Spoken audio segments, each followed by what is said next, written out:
आज आपका चैप्टर है मिट्टी की महिमा। मिट्टी की महिमा कविता के बारे में आज मैं आपको बता रही हूँ। मिट्टी की महिमा जो कविता है वो शिवमंगल सिंह सुमन द्वारा लिखित कविता है। यह कविता जो है मुख्यतः माटी के महत्व को दर्शाती है। माटी मीन्स मिट्टी के महत्व को दर्शाती है। मिट्टी से बना इंसान अंत में मिट्टी में ही मिल जाता है। संसार में कुछ भी अजर अमर नहीं है, केवल मिट्टी ही ऐसी है जो इस गुण को साकार करती है। मिट्टी से बनी वस्तुओं का हम उपयोग करते हैं, फिर जब वे टूट जाती हैं तो दोबारा मिट्टी में मिल जाती हैं। फिर भी नासमझ इंसान इस मिट्टी को भी बांटने की मूर्खता करता है। निर्मम कुम्हार की थापी से कितने रूपों में कूटी पिटी, हर बार बिखेरी गई किंतु माटी फिर भी तो नहीं मिटी। देखो, इस कविता में शिवमंगल सुमन जी कहते हैं कि जो मिट्टी है उसको कुम्हार ने, जो निर्दयी कुम्हार है, उसने हाथों से मारा पीटा उसे, ठीक है, मिट्टी को अनेकों बार बिखेरा पर मिट्टी नहीं मिटी। मिट्टी टूटने फूटने के बाद फिर उसी मिट्टी में मिल गई, मिट्टी नहीं मिटी। आशा में निश्चल पल जाएं, छलना में पड़कर छल जाएं, सूरज दमके तो तप जाएं, रजनी ठुमके तो ढल जाए। यो तो बच्चों की गुड़िया सी भोली भाली मिट्टी की हस्ती क्या, आंधी आए तो उड़ जाए, पानी बरसे तो गल जाए। बच्चों की गुड़िया के समान मासूम मिट्टी का क्या व्यक्तित्व है। जो मिट्टी है उसकी तुलना किससे करी गई है? बच्चों की गुड़िया से। बच्चों की गुड़िया के समान मासूम मिट्टी का क्या व्यक्तित्व है। वह छानने पर छन जाती है, धूप में तपती है, रात होने पर गिर जाती है, आंधी में उड़ भी जाती है, बारिश होने पर वो पिघल भी जाती है। गल जाती है मीन्स पिघल जाती है। 49 मेघ 49 पवन अंबर अवनी कर देते सम, वर्षा थमती आंधी रुकती, मिट्टी हंसती रहती हरदम।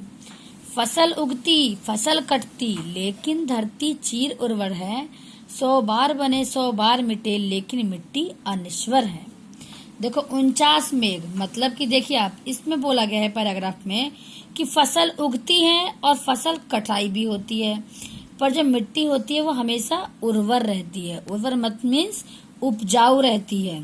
100 बार उसको तोड़ा जाता है, 100 बार उसको अनस्वर के, मिट्टी जो है ना वो अनस्वर है। उसको मिट्टी को कितनी बार भी, जब जितनी बार हम खेती करते हैं उतनी बार हम मिट्टी को कटाई करते हैं, फसलों में हल जोते जाते हैं, पर मिट्टी क्या होती है? मिट्टी अनश्वर है। अनश्वर है मतलब वो अनश्वर है, वो खराब होने वाली नहीं है, उसकी उर्वरता हमेशा बनी रहती है, उसका विश्वास उससे अमर हो जाता है। उस पे पवन, बादल, आकाश, सब चीज में, आंधी में, बारिश में, सब में तपती रहती है, आंधी भी आती है, पर मिट्टी की जो गुणवत्ता है ना वो हमेशा समान रहती है। मिट्टी में स्वर है, संयम है, होनी अनहोनी कह जाए, हंसकर हलाहल पी जाए, छाती पर सब कुछ सह जाए। यो तो तासों के महलों सी मिट्टी के वैभव बस्ती क्या, भूकंप उठे तो ढह जाए, बाढ़ आ जाए तो बह जाए। देखो, मिट्टी में स्वर है और संयम है, मीन्स मिट्टी जो है हमारी अनेक रूपों में उत्पन्न होती है, ठीक है।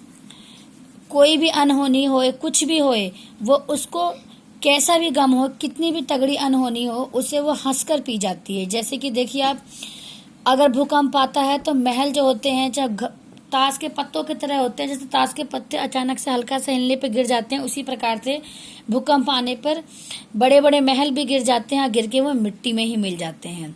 बाढ़ आती है तो बह जाते हैं। तो मिट्टी क्या करती है?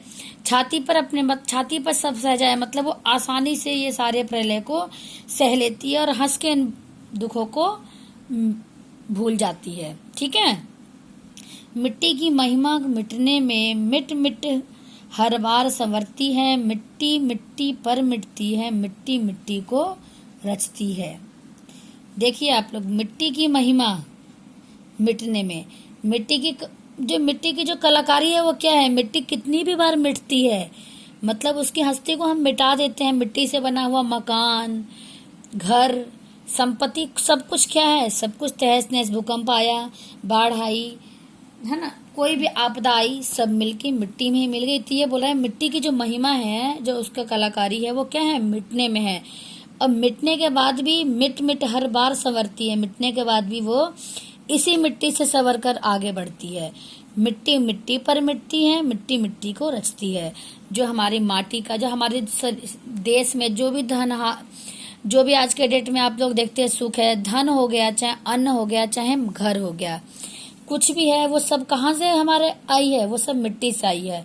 और लास्ट में मिट्टी मिट्टी में ही मिल जाती है। कहने का मतलब ये है कि जो भी हमारी पृथ्वी पर है वो सब मिट्टी से ही बना हुआ है। पर फिर भी इंसान जो है ना, इस मिट्टी को बांटने की मूर्खता करता है कि ये मिट्टी मेरी है, ये हिस्सा मेरा है, ये हिस्सा तुम्हारा है, सब यहीं रह जाता। कुछ इंसान अपने संग लेकर नहीं जाता है। श्री मंगल सिंह सुमन की यह कविता बहुत ही एक अच्छी कविता है। इस कविता को अगर ध्यान से पढ़े तो इससे हमें सीख मिलती है।